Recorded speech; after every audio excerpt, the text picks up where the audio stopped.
What is happening, everybody? Ryan Thomas here on the Thomas Take Sports Podcast with this Buffalo Bills post-game show. Of course, this episode is brought to you by none other than 26 Shirts. Greatly appreciate the love and support from 26 Shirts that they have provided to all members of the Buffalo fan base, as well what they've continued to do for the community. Above all, they're doing a lot more productive things with our money, or your money, that is, in terms of the shirts, buying the shirts that they have, as they all go to a great cause. One of the hidden gems of our community, 26 Shirts. So, of course, I wanted to hop on here and provide Wednesday's 8 o'clock show. Here you are, Wednesday night. But a fun fact, this episode, this post-game show is not live. It's pre-recorded. I am recording this Sunday night. It is 9:30 at this current time, Sunday night. So I'm about 1 hour from watching the absolute shit show that was the Buffalo Bills' 34-37 loss to the Philadelphia Eagles. And yes, if you can't tell, I'm a little heated. And I thought, you know what, I'll hop on here as this one would be a more authentic version of the show, as this is coming off moments after I've watched, again, the Buffalo Bills losing in a critical moment, once again, falling to 6-6 against the Eagles by a score of 34-30 in overtime. And as this one came to a screeching halt, the first thing that I thought, and I'm going to be completely honest with you guys, okay, as I always am, brutally honest. The first thought that I had after this game came to a close was, thank the good Lord that we are on our bye next week, because I can't take this. This is coming to a point in the season for me that I can't take this. I can't stand it. I can't stand seeing this team find ways to lose the way that we have this year. And it's almost like a vicious, repeated cycle in how these Buffalo Bills lose these games. It comes down to a critical moment. We're not going to win these games. It's been proven time and time and time again this year, as the Bills' record in one-score games falls to 2-6. So every loss this year that we have is a one-score loss, drastically changing the season. 3 losses in particular. We had the win. We had a higher score than the opponent with 2 minutes left in the game. Denver, New England, and of course, against the Philadelphia Eagles. And once again, we come up short. And guys, I got to tell you, I want to start off by acknowledging something that is very important, okay? And nobody is acknowledging it, but I will. I think a lot of people don't want to step on other people's toes. A lot of people don't want to offend or rub anybody the wrong way. But I will say this. It was my first tweet post this game that wash, rinse, repeat, in the sense that the Bills lose these games and they're not held accountable by the media. The media will not ask Sean McDermott the crucial questions. The media won't put out questions to Sean McDermott moments after something like this happened. No, much less when it happened against the Denver Broncos, when Sean McDermott sent out too many men on the field. He's the last guy to get that call and confirm that. Didn't do it properly. There was 12 men on the field. Buffalo loses that game. What happened on defense against Mac Jones, who's been getting benched almost at every halftime point from here on out since the Patriots beat the Bills in one of their 2 wins on the season.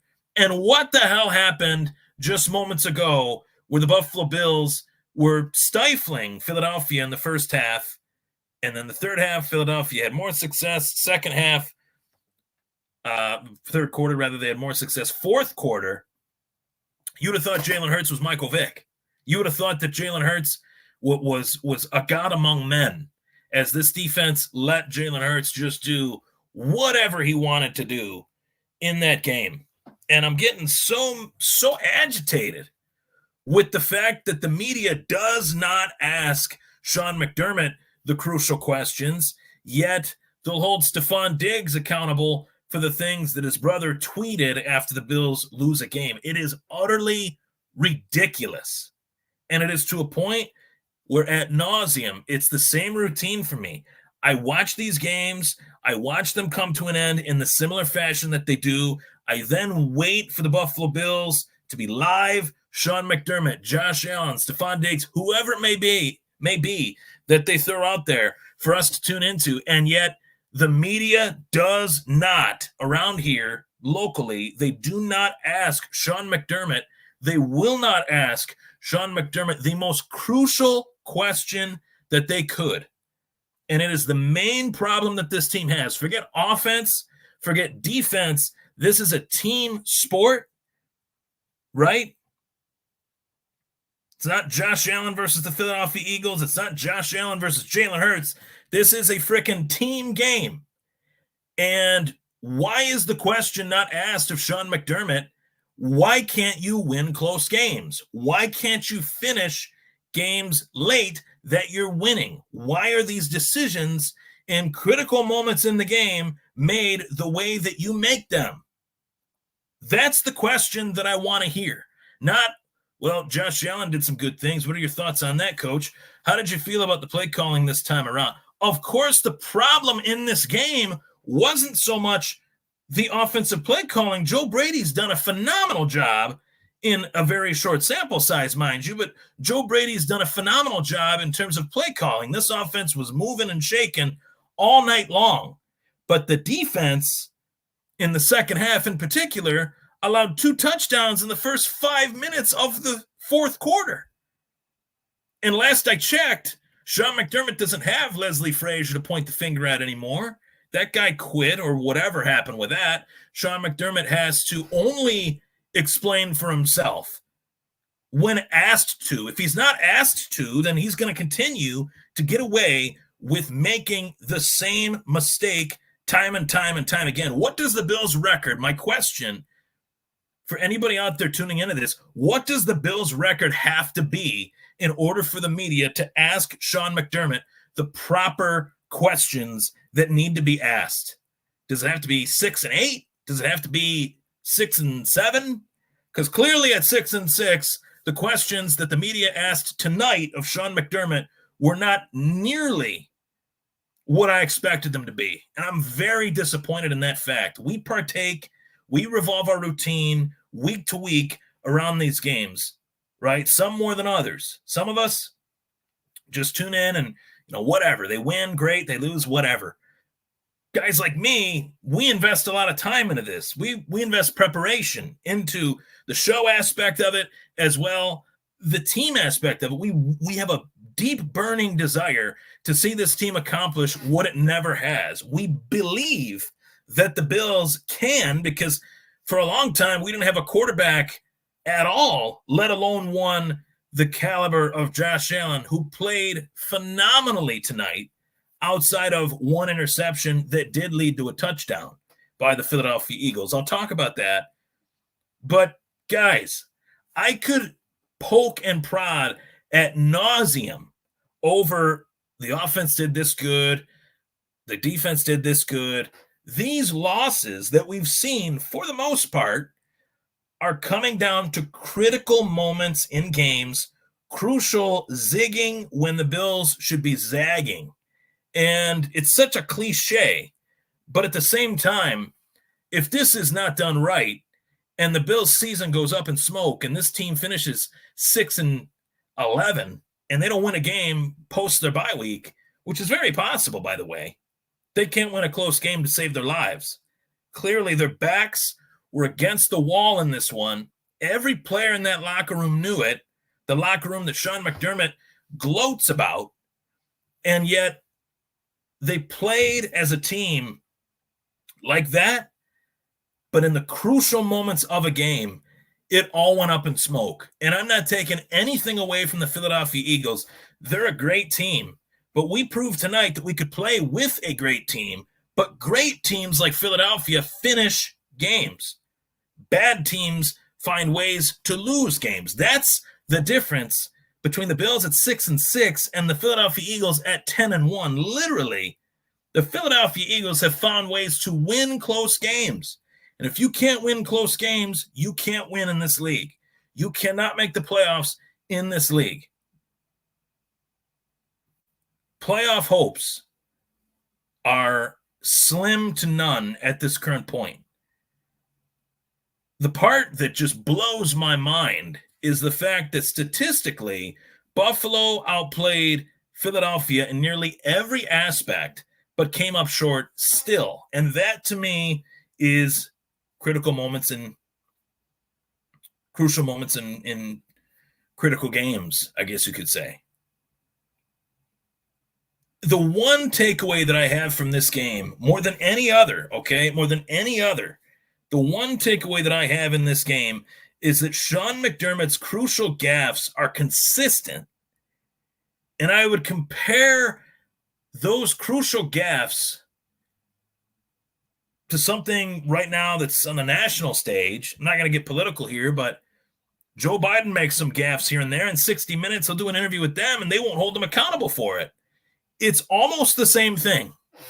The person in charge of what's in question is making these crucial gaffes, and yet the media is not holding that person accountable to the level that they should be. And they're the one person, nobody else, that you have to ask the questions that are necessary. I watched the entirety, guys, of the press conference after this game today, and it was ridiculous. Utterly ridiculous. I'm not going to come into that press conference. If Ryan Thomas has the press credential that he so deserves, I go into that office, suit and tie, that press room, suit and tie, dressed to the nines, and I ask a critical question with microphone in my hand.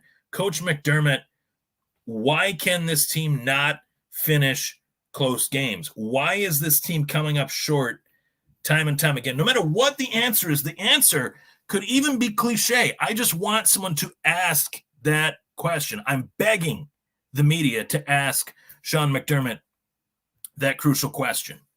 But they won't, because when I come away from that loss feeling the way that I do, and then I come away from the press conference feeling worse about the team than I did even from the game, then that's a problem. And that's something that has to be fixed, because if we're just going to be homers and ask questions that are just lip service to what everybody wants to hear, then we're not going to learn from our mistakes, and Sean McDermott is going to maintain his job, which, yes, I do believe should be in question. Those that are close to me, I'm talking immediate family members, friends, say, Ryan, Sean McDermott's not going anywhere. Terry Pegula is not going to fire him. I'm not even going to discuss that sense of it. I'm going to discuss it like this. Give me one justifiable reason at season's end, when we look back on this season, why Sean McDermott would continue to be the head coach of this team. And don't tell me the defense was great because of their injuries. Records matter. A great coach once said, you are what your record is. The Buffalo Bills sit now at 6-6 with their head coaches' week-to-week gaffes as consistent as any phase of their team offensively or defensively. We are what our record says we are. We are mediocre. We are 500 for a team that had playoff and Super Bowl aspirations despite any injury that would cross its path. Because clearly, we're still playing close in these games with these teams, but the coaching is just not there in the most crucial times. The first half, we saw offensive success. I want to talk about the good things too. The first half, we saw offensive success. We saw the offense move the football efficiently. take advantage of a few factors that were in their favor, right? The fact that Philadelphia could not really stop the run well against Buffalo's 3 running back running game, which is James Cook, Ty Johnson, and Latavius Murray. Those guys are playing really well. I'm not going to take anything away from the 3 running backs here. Even James Cook, who did drop what should have been an easy touchdown pass. There were moments in this game where the players didn't execute. I don't want to put this game all on McDermott. He's not playing out there, but the first half was successful for the offense. The defense played pretty well. The second half, as I mentioned, 2 touchdowns allowed in the first 5 minutes of the fourth quarter. That had the Bills really on their heels. And you also had missed opportunities in this game. Missed opportunities that when you miss those opportunities against a team as good or as great in some cases as the Philadelphia Eagles, those come back to bite you in the butt. Missing field goals, missing passes, dropping passes, if you will. As well, what I think is a signal to the end of an era with one particular player. I'm going to go just put it out there. Gabe Davis. Just simply Gabe Davis. Not going to say Gabe Davis miscommunication. I'm going to say Gabe Davis each and every week. One week he's great. The next week he's the worst wide receiver 2 in the National Football League. At the very least in the AFC. And the production level from Stephon Diggs to Gabe Davis and what we can rely on them for is so far apart. This moment in the game, 3rd and 7, Josh Allen drops back. It's an option route. Let's do this, okay? Joe Brady, something that Ken Dorsey clearly couldn't do with the team, with the players. Rather than running these option routes, Gabe Davis can't seem to do that. He has these miscommunications. He can't connect with Allen. Just have Gabe Davis run to the end zone on 3rd and 7 when you know that the Philadelphia Eagles defense is going to be coming full force. Please just have him run to the end zone one-on-one. Let Allen just loft the ball into his hands.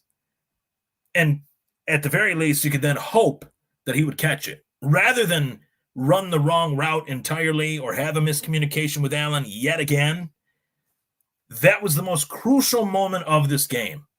Bar none. Had he caught that pass, the Bills win this game. Case closed. I'm not sitting here pissed off. Granted, I'd be pissed off at how Sean McDermott keeps these teams in these games with the Buffalo Bills. No foot on the gas whatsoever. It is simply just a breakdown fundamentally. Their inability to win close games is a breakdown fundamentally. Josh Allen played his ass off. He threw an interception, but it was a play in which he had to communicate with everybody on the line. The crowd noise was loud. Buffalo's putting them back in the game, and then there's an interception, right? I completely whatever. Bad play. Don't get me wrong, bad throw. But I cannot put this loss on Josh Allen. I just can't do it. And it's got nothing to do with my bias and love and admiration for the guy. It's got everything to do with the fact that we wouldn't have even been close in this game had we had, let's just say a fleet-footed Gardner Minshew or somebody like that. I don't see us being in these games as decently as we are able to be if we had another quarterback out there. We didn't. We had Josh Allen. Josh Allen is keeping this team in these games, and we're not rewarding him for it. We're surrounding him with Stephon Diggs, Kincaid. I really like Kincaid. But outside of that, man, Khalil Shakir's done some decent things, but as far as the quality of players around Josh Allen, it is nowhere near where it needs to be in comparison, especially to some of the other AFC teams in the league. And I'm not talking Kansas City. Their wide receiving core is probably the worst in the league. I'm talking Jacksonville. I'm talking even Denver. I'm talking Baltimore. I mean, there's more complementary pieces on those teams than there is that on the Bills. Stark contrast from Stephon Diggs to Gabe Davis. And Gabe Davis being in the last year of his contract, I cannot fathom how the hell Gabe Davis is extended. I just can't. And I say it, I know these guys, this is their job, and they're putting their bodies on the line. I respect that. I respect what these guys do, but being objective and subjective, just in terms of what is best for this team, clearly there is a massive drop-off from Stephon Diggs to Gabe Davis. And if you don't believe so, we're not watching the same team. We're just not. So what now? What now?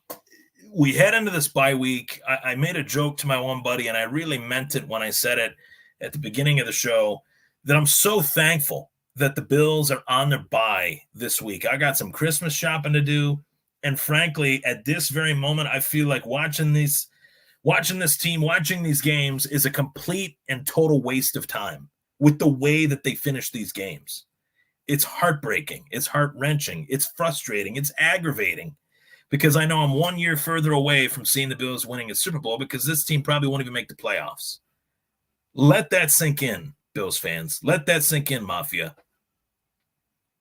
Going into our bye, we got the Chiefs coming off of it. I don't know what's going to happen in that game. They'll probably lose in close fashion again. They'll play really well for the majority of the game and then come up short when it matters most. Or they'll get blown out completely. I don't see any possibility of the Bills beating the Chiefs by more than 3 points. I don't. Then you got Dallas. Dallas, you never know what you're going to get with Dallas. Dallas is like the Buffalo Bills of the NFC. You never know what you're going to get. They could be dominant or they could come to town and look like complete garbage. You never know. But based off of how the Bills cannot win close games, they cannot win close games, I see Dallas getting the W that they need. Then you got the Chargers. Then you got the Patriots. We lost to them once before, and you got the Dolphins. Lost to them or beat them, but Miami's a different team now than what they were in that game. And we're a different team, obviously, for better or for worse, in either case of those two teams. So I honestly don't know what is next. But if I'm Terry Pegula, I'm watching this and I'm saying $1.4 billion I spent to buy this team, keep them here, keep them in Buffalo, a community that he cares about dearly. I'll never question that. Not for 1 second will I ever question Terry Pegula's commitment to this area. And anyone that does the proof is in the pudding. He buys the Sabres, he buys the Bills, he saves both teams from being moved, which they easily would have been had he not overspent for both of those franchises. And I say I'm spending this money to keep them here. I'm doing a lot around the community, and I've had some adversity myself. His wife has had some health issues, of course, over the last year. Do I shake things up? Is now the time? Because this team was supposed to be great. Is now the time that I shake things up? I don't even know the answer to that question. I'm very critical of Sean McDermott, but I don't know if firing Sean McDermott makes the team better. I can't even say that with the utmost confidence. What I do know is that there's a clear error in judgment in critical, crucial moments that the Bills just can't seem to figure it out. And by the way, I'm not even going to put a tagline on this. I'm just going to be downright honest. The refereeing this season, 2023 to 2024, has been utterly pathetic and disgusting this whole season. I'm not talking just Bills. I'm talking league-wide. Double standards across the board, unfair, uneven, unruly, whatever you want to use, whatever word you want to use for it. These refs don't even understand the changes in the rules that have been made and how they've affected or changed the game. One week, you'll see them preach player safety by calling unnecessary roughness penalties, which, whatever. If the game wants to be safer, if the commissioner, the powers that be want the game to be safer, by all means, allow it to be safer. I want football to continue. I know and knew that early 2000s, late 1990s football, if that was going on today, the league would probably not be where it is right now. So they knew that they had to adapt. They knew that they had to make a change because concussions were becoming a big problem. More awareness was being brought to the attention of the masses that, hey, don't put little Timmy in, Pop Warner football. If he gets a concussion with his undeveloped brain, there's a chance he could be taking years off of his life, chances of all sorts of things. I'm no doctor, trust me, but you cannot see a consistently refereed game across the board this entire season. One week, you'll see them call things one way, and another week, you'll see it called another way. It has the authenticity of that of a WWE match when these games are played. And I am so sick and tired of it because it makes these games so unwatchable. You take the rooting interest out of it completely and say to yourself, let the players play these games. Let the players dictate what is and what isn't a flag. We see these moments where they call things that aren't even there just to break up the action. Do they need these games to last from the time slot to the end of the time slot that badly? Is it like crunch time 1 to 4? If we fit in a penalty here, we'll get another commercial break out of it. I don't know. Whatever it is worse as it's ever been. And it is unbearable to watch it. Unbearable. Tonight was disgusting in terms of what we saw happen to Josh Allen that was not called a flag. Ultimately, the Bills forced a turnover, got the ball back, and scored the touchdown that they were robbed of scoring. But what if they didn't? What if Philly scored a touchdown on that next drive? Then what? Crucial moments mismanaged by Sean McDermott, yes, late in the fourth quarter when it comes down to crunch time.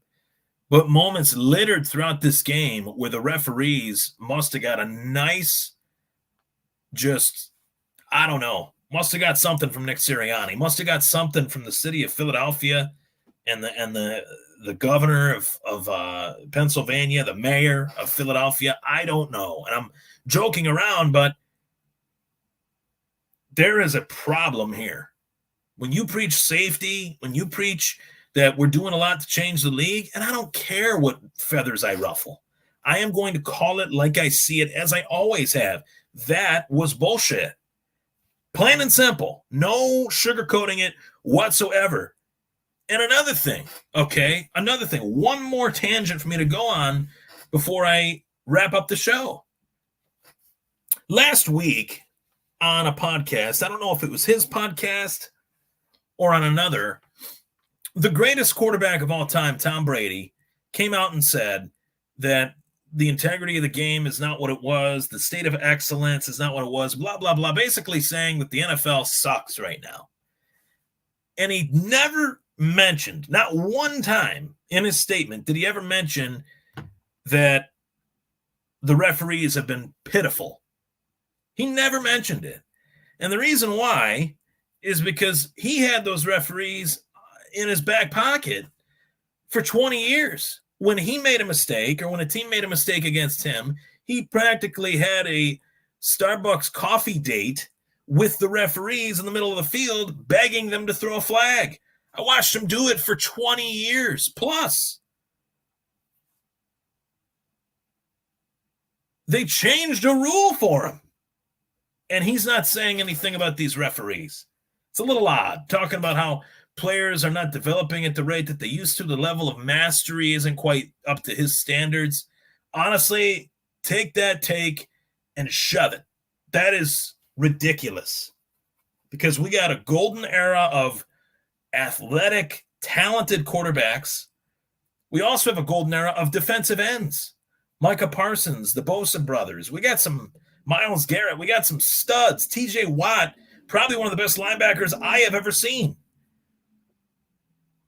Definitely better than his brother. And his brother was no joke in his own right. I've been saying that for years, that TJ is better than JJ. Just my take, but nothing against JJ. Great player in his own right. But TJ is insanely good. Insanely good. Young corners like Sauce Gardner. And Tom Brady puts that take out about the NFL. Very odd when he's supposed to be calling these games in a year, which I don't think we'll ever see. With a take like that, they might want to pull that back. I digress. 34-37, a whole heaping load of mediocrity is what Sean McDermott is bringing to the table as a head coach right now. It is a what have you done for me lately business. This is not a, hey, you helped us break the playoff drought in 2017. That's not what I'm here for. I'm here to see this team with this talented quarterback go to the Super Bowl and win it. I'm not here to see this team miss the playoffs anymore. They should not be missing the playoffs, period, with Josh Allen as their quarterback. That in and of itself, among all the other factors and figures that you have, defense playing out of their minds until it matters most when Sean McDermott calls the defense that he does. It's ridiculous. I'm willing to say it, and those that aren't, shame on you. You should be, especially by now. I'm Ryan Thomas. That was the Thomas Take Sports Podcast, Week 12, post-game reaction show. The Buffalo Bills lose in crucial fashion once again, this time to the Philadelphia Eagles, falling to 6-6 as their playoff hopes appear to be slim to none.